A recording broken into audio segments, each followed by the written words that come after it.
How's it going, everyone? This is Samir here, and welcome back to another video on my 2023 Civic Type R, my FL5, which I've now had for just over a year, really along the lines of 14 months, so not a very nice round number, but I have recently hit 10,000 miles in the thing, and this makes for a very convenient natural opportunity to sort of go over my general experience with the car to date, you know, what it's like as a daily driver, what it's like as a family car, as a commuter, what it's like on road trips, and finally, how much fun is it to drive.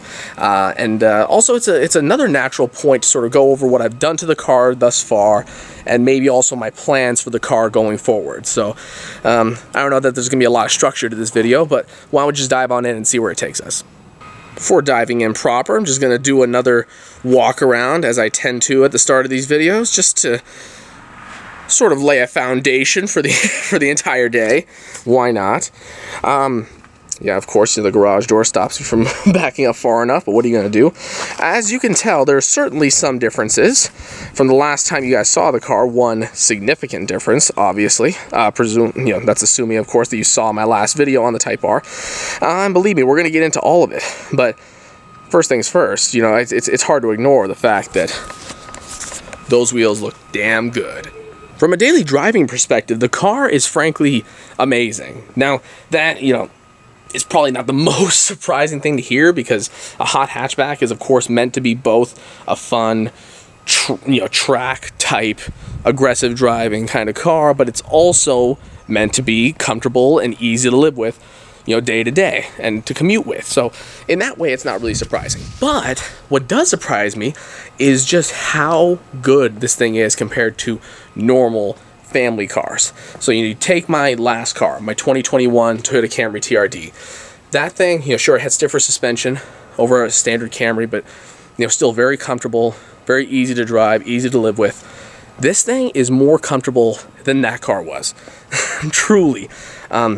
Most of that seems to come down to the seats, because let me tell you, it's not the suspension. You know, even in comfort mode, this thing still manages to be quite rough over sharp bumps.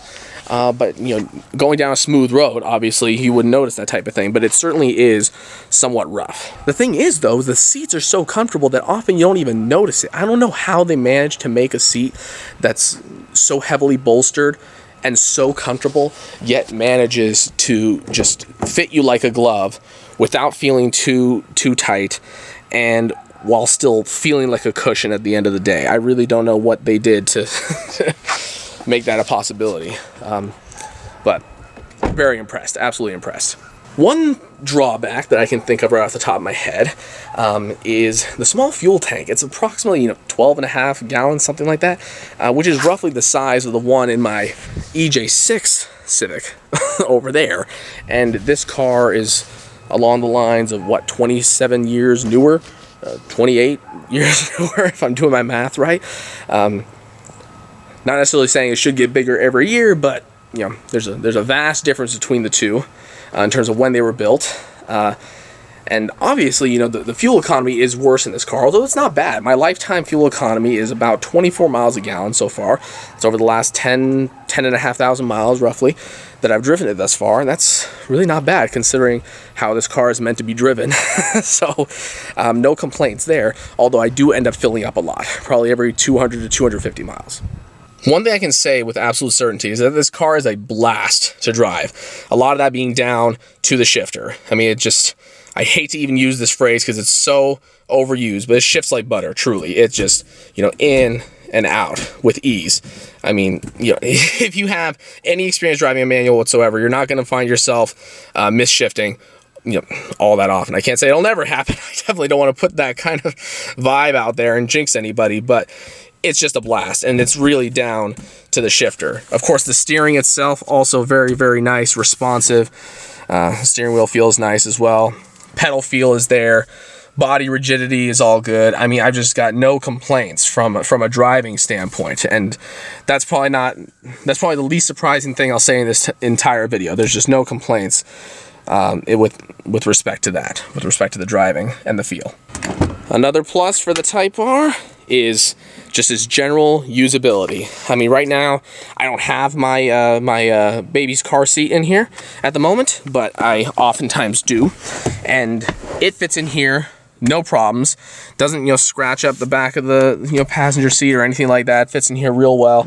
And obviously, as you can see here, this seat is set to where I'd normally be, and I've got just acres of foot and leg room. Got plenty of headroom as well down to the hatchback of it all. I mean, even my hair, you know, it's the tallest part of me. Still no issues there. And that's just, you know, the passenger space. There's cargo space as well. One thing I will say before we move on to that, though, is being a Type R, it only has 4 seats. In lieu of the 5th center seat, you've got 2 cup holders. Now, it's been a long time since I've taken a look at the rear seats of a standard 11th gen Civic.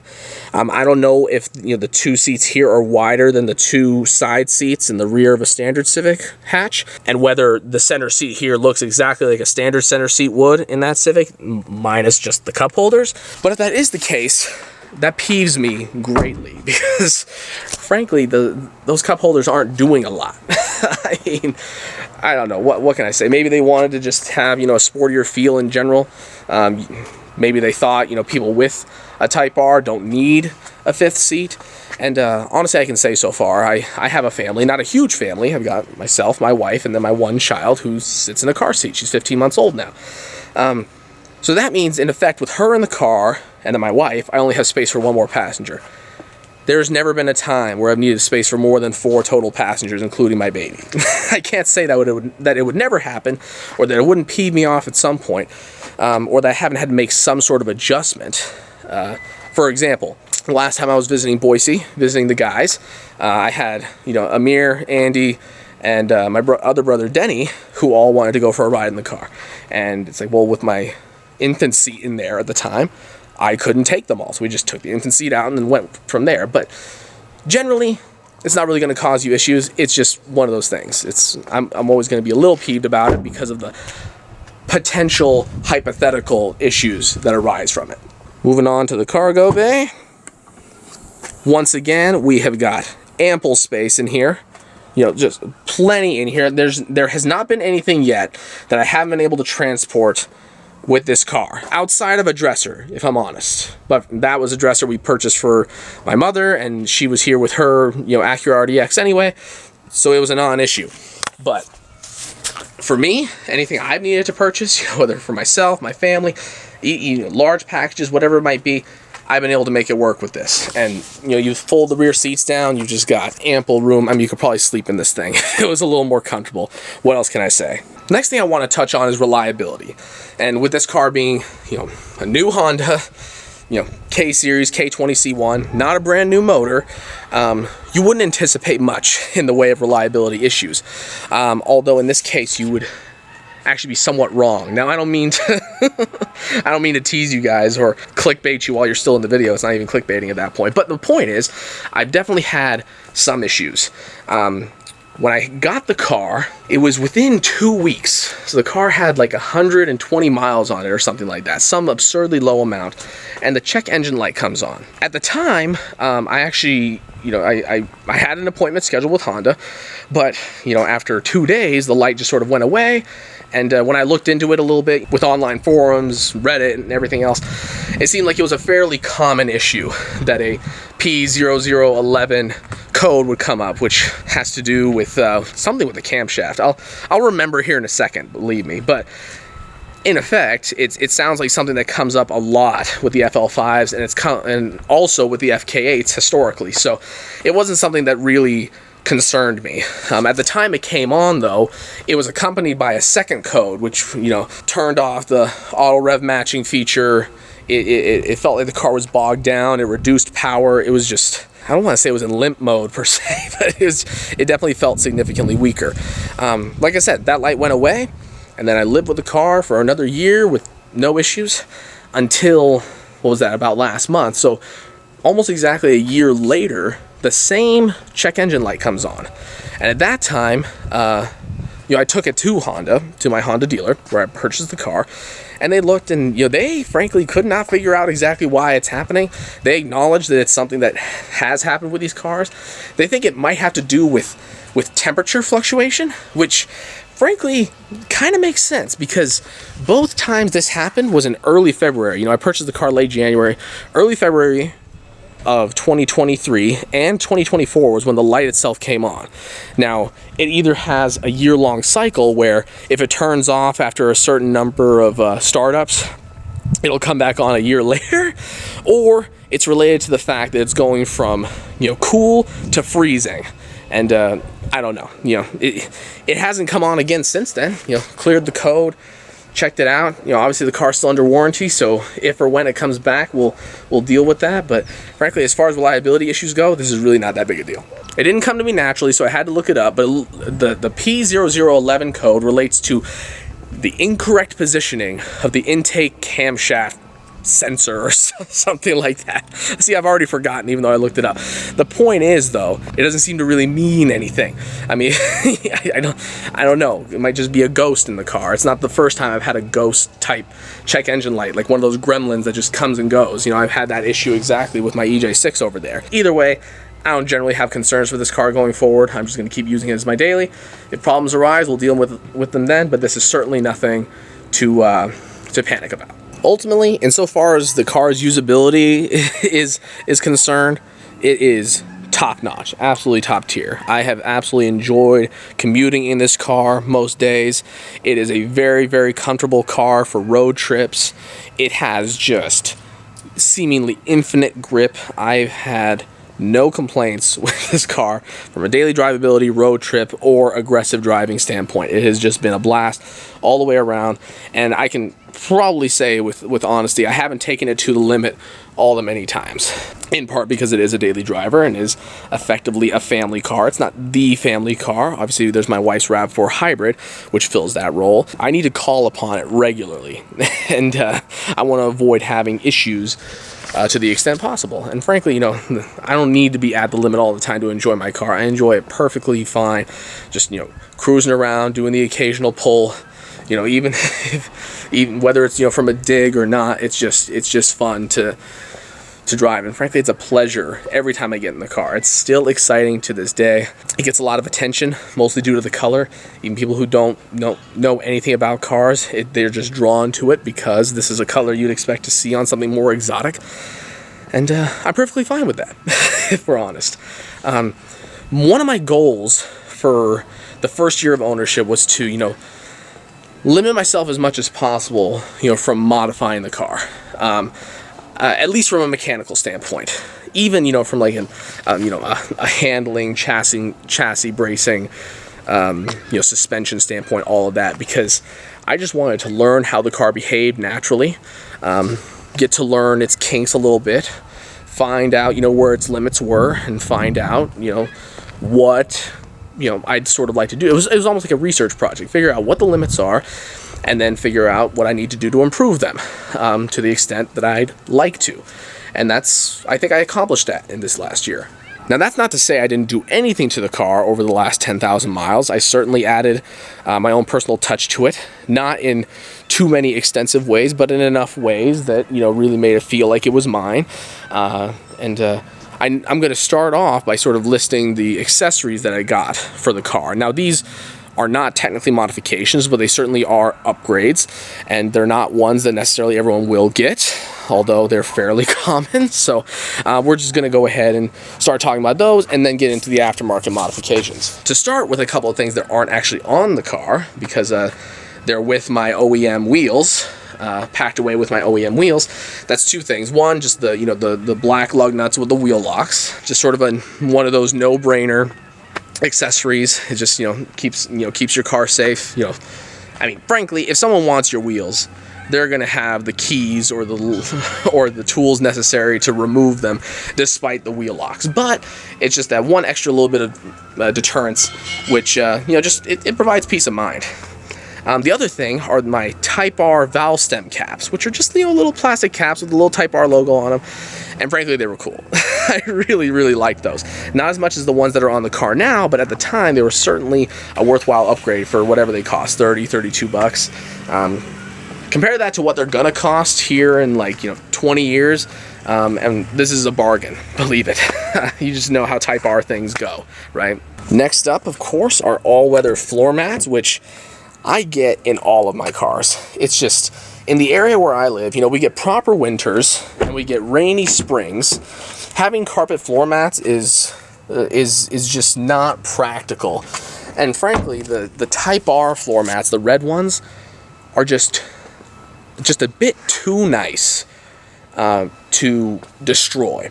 To destroy with dirt and rain and snow and salt that might be on the roads, or gravel, whatever it might be, debris. And frankly, for my TRD, I actually still have the floor mats and the trunk mat from that thing, the carpet ones, because I never used them in that car. So you can imagine, if I thought those were too nice to run on a daily basis, I certainly think the Type R ones are too nice to run on a daily basis. So I am not. I'm just running those.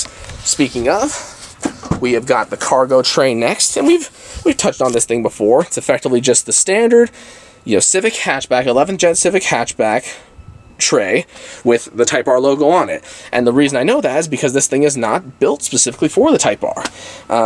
As you know, as you might not know, but the Type R has a subwoofer, which is located right here. As you can see, there's a bigger recess over here than there is on this side. And over here, where there's no subwoofer, it's perfect fitment. Over here, though, we just got this extra flap here. And frankly, that's kind of cheap on them to not address that for the Type R, but I get it. Cost cutting, it happens, so I can live with that. Speaking of cost cutting, the standard, the all-weather floor mats on the inside of the car, they just say Civic. They don't say Type R, so nothing special there. But I mean, they're meant, they're more function over form, certainly.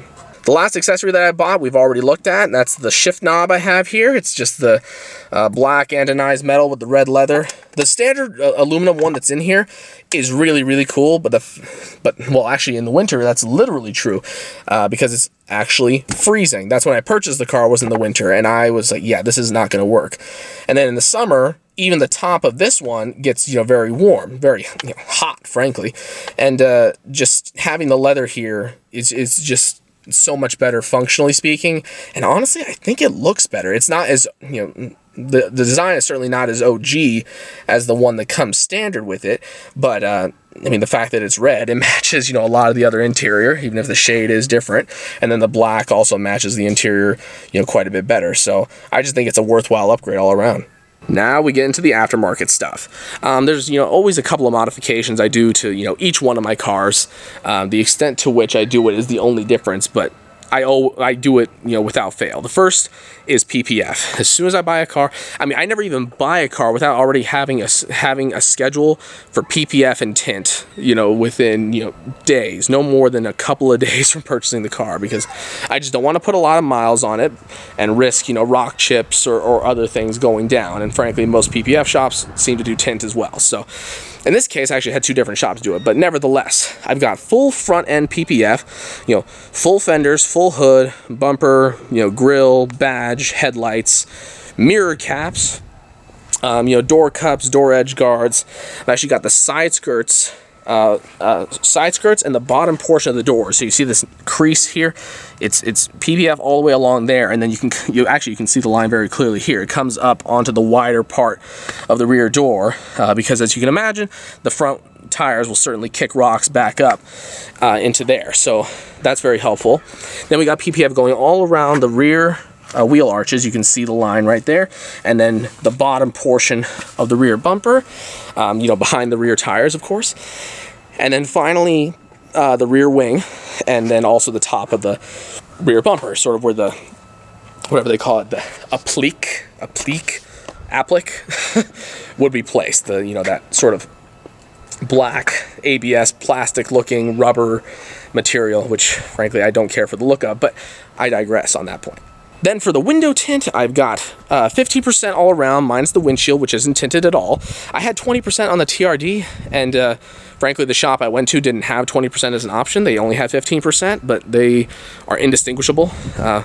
If anything, obviously these are a touch darker, but not significantly such that I could even notice. It's certainly a usable tint level. I've had limo tint before, and frankly, at night it's just not worth it. I mean, it doesn't look that much better than 15% from the outside, but 15% is infinitely more usable. So those are sort of what I call the necessary mods. Those are things I'm going to do to any car regardless, unless it came from the dealer with PPF and window tint. Those are the only instances I wouldn't consider those upgrades. Next is one that was really meant to mostly modernize the car, and that's LED lighting.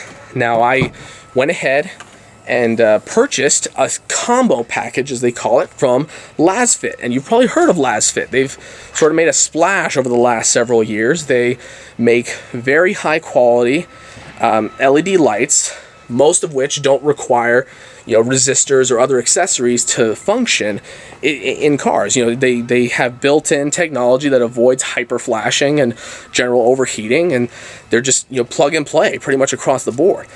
So let's start with the first bulb, which is one we've already seen. The package comes with 5 bulbs. The first one is the cargo / trunk area bulb right here. Very easy to install, infinitely better than the standard halogen that comes in here. I mean, when you're spending like 50 grand on a car and your wife's $35,000 RAV4 has LEDs on the interior, it's astonishing that the $50,000 car doesn't have it. So absolutely an essential upgrade in my opinion. The other 4 bulbs are the 2 reverse lights and the 2 rear turn signal lights. Now I'm going to go ahead and show you the reverse lights first. So here they are, bright, bold, and beautiful. And frankly, outside of just looking infinitely better, these are just amazingly safer. First of all, people are going to see you when you have these bright bulbs in their face or in their peripheral vision. They're going to see you backing up. And the same goes for the turn signals that you're about to see. If people are able to see you better, they're able to tell what you're about to do, it just makes everybody safer. Now, sure, these are brighter. They're not blindingly bright, mind you, certainly not, but they do catch people's attention, which might make some people annoyed. But frankly, a little bit of discomfort to your fellow drivers is certainly worth it for both of your safety. That's my opinion. So the thing that really made me realize that I needed to upgrade the lighting was, not only the reverse lights, but also the rear turn signal lights, which are on, the most frequently of all of the lights that I upgraded. In part because the car has LEDs already. The front turn signal lights are LEDs, and then you got nice bulbs in the side view mirrors, and you just have these bland OEM halogens in the rear. But now, oh yeah, you're gonna see me when I am turning left or turning right, or have my hazards on. Absolutely. And as I indicated earlier, these have technology built in to prevent overheating. When they are going to overheat, or close to it presumably, they'll start hyper flashing. And the first time I saw that, I was a little concerned, but I went back and reviewed the product description, and it explained that they do that to avoid overheating. And in fact, Lasfit recommends that if you operate your vehicle as a taxi, for Uber, etc., or if you engage in deliveries, or anything that requires you to constantly have your hazard lights on, that you should probably not upgrade to these, because you will, of course, run into that hyper flashing issue more frequently, and it's probably annoying. I've encountered it just once, and that was last summer. I've had them on now for close to a year. It was last April 2023 that I initially installed them. Had them on for almost a year, like I said, and I've only encountered it once. It was on a 90+ degree day in the summer, and I was sitting at one of the particularly busy intersections in my town, turning left, and I had to wait for 2 whole cycles. So I was probably sitting there for 4 or 5 minutes in the blazing heat, and then at that point I saw that my left turn signal on my dash was flashing incredibly quickly. But then I saw that it went away once I had, driven, another mile or so, and then I was turning left the next time. So they cool off very quickly. So that is certainly not a drawback that I see as terribly significant, but I thought I'd at least mention it just for those of you who might be, Ubering or delivering or taxiing in some other way. It's just something to generally keep in mind. This next upgrade should not be a surprise to those of you who pay attention to the channel. I've got carbon fiber mirror caps that I purchased from King of Carbon Fiber. These are direct replacement mirror caps, a very nice, simple to install, elegant aftermarket solution that is quite affordable, all things considered. When you're talking about the aftermarket scene for a Type R, this is about as cheap as it gets, generally speaking. And these are great. They fit really, really well. I went ahead and, PPF'd them, ceramic coated them. They are very well protected. They have held up. As you guys know, I went ahead and replaced the driver's side one because it had a defect. The one I had on there initially had a defect, but this one now I've had on for years, makes no difference, a year. As you can see, the fitment is still great. There's no peeling of the carbon fiber layer.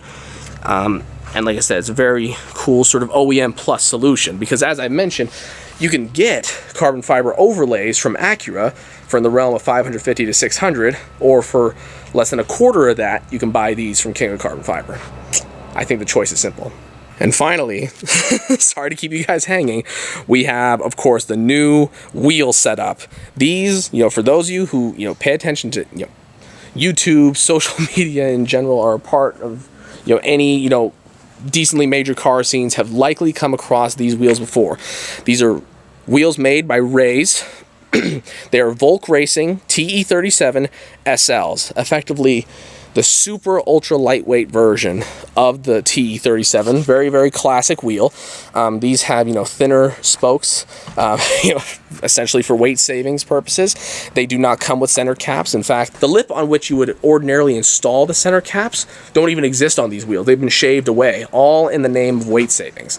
And frankly, that's just cool to say. It's kind of like when you have a watch that can, function on the moon. Obviously, I'm not going to the moon anytime soon, but just being able to say that I have something that can do that is frankly cool. And beyond that, they are just a beautiful wheel. They are painted championship white, aka time attack white. So this is the same white that you effectively get on a Type R, and it's really nice and creamy. And of course, I have the standard red spoke stickers, red valve stem caps. It all goes really well with the Brembo calipers in the front and the Honda calipers in the rear. It's just that little extra red touch, to sort of complement the JDM badges and the Type R badges as well. They just look great. I can't get over them. I decided to wrap them in a Michelin Pilot Sport 4 all seasons.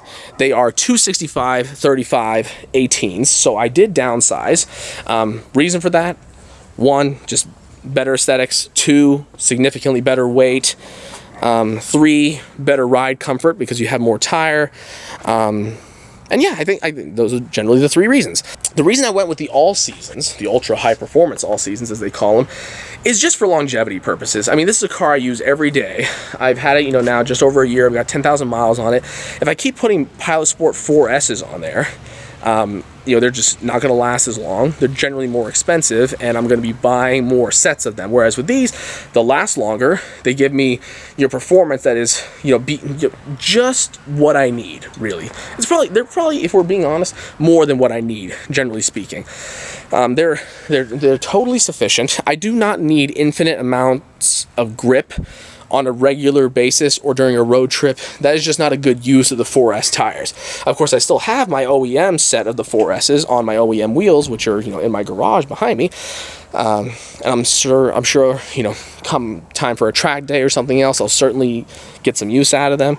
But I think the all-season 4s are certainly the road forward for me. For now, in terms of lug nuts, I actually have the same brand of lug nuts I had on my winter wheels on my TRD, and I mean, there's not much to them, especially in the lighting we have now. It's gotten significantly darker since the time I started this video, but these are by Gorilla Automotive. They are a solid lug nut. I've had great experience with them before, and they're very cost effective. The reason I went with them was because when I purchased my Rays lug nuts, a set of black lug nuts, in fact. I was told it would take 3 months for them to even ship out to me. And then when I requested an update about a month after purchasing them, I was told it would, the expected shipping date was pushed back an additional month. So we're talking, what is that, 4 total months of waiting. I was like, I'm not going to wait until the middle of the summer to install these wheels, which I'm so excited about, that I purchased way back in October. I want them on now. And that's exactly what I did. Now, of course, I just got the notice that this week they will be here. So the wheels haven't even been on a month yet, and my raised lug nuts are almost here. I still don't regret the purchase. It's not like these lug nuts are going to go to waste. They were what, less than 30 bucks. Certainly worth the price to put them on. And I thought that, just given the fact that these are such premium forged wheels, they would look weird with sort of standard lug nuts on there, but they look totally fine, I think. I mean, they really look fine. One thing I will say, being white wheels on a car with large performance-oriented brakes, you deal with a lot of brake dust. I wiped the car down right before starting this video, so it wasn't a big deal, but I'd only gone probably 40 or 50 miles on the car since the last wash, and they already had just immense brake dust on them, and they just catch everything on the road. They are certainly high maintenance, but I think in a good way. They really make you appreciate them. They really force you to take care of them, and frankly you should, given their cost and their premium level. They really should be taken care of well, and I'm very motivated to do that because I'm someone who cares about my money, and if I'm going to spend it on something, I'm going to treat that thing like I would my money. Well, in terms of modifications, though, that's where the story ends for now. I actually have more parts in the mail as we speak, and the Type R is going to be in its first show here at the end of April in the Boise area. The event is going to be it's being presented by Track Shark. It's their season opener. I think it's April 28th, if I'm not mistaken. It's whatever that Sunday is, that last Sunday of the month, April 28th, I believe. And I'm so excited about that. The car will be fully ready to go. The raised lug nuts will be here, and those additional parts I mentioned that are in the mail will be here, and the car will be fully, set. There won't be anything outstanding at that time. And frankly, at that point, I'll probably call that the end of what I call phases. It'll effectively be the end of phase 1. It's like, wheels, whatever this other thing is in the mail. If those of you who pay attention to Instagram already know, carbon fiber mirror caps, LEDs, window tint, just all the sort of basics, all the fundamental parts to a car is what I call sort of phase 1 for me. And then, it's just really more of an internal organization system. It doesn't really mean anything. I'm just letting you guys know how my mind works. But in the meantime, especially because it's getting dark now, this is probably a good time as any to wrap it up. I just wanted to say, I'm just so amazed, still to this day, that I own this car, that I get the pleasure of driving it every single day, that I'm going to be driving it to Boise here even in a few days. It's just going on a 400-mile road trip in this thing is just so damn exciting. It looks absolutely striking. It drives phenomenally. It handles super well. It really holds its own out here on the streets and on the track.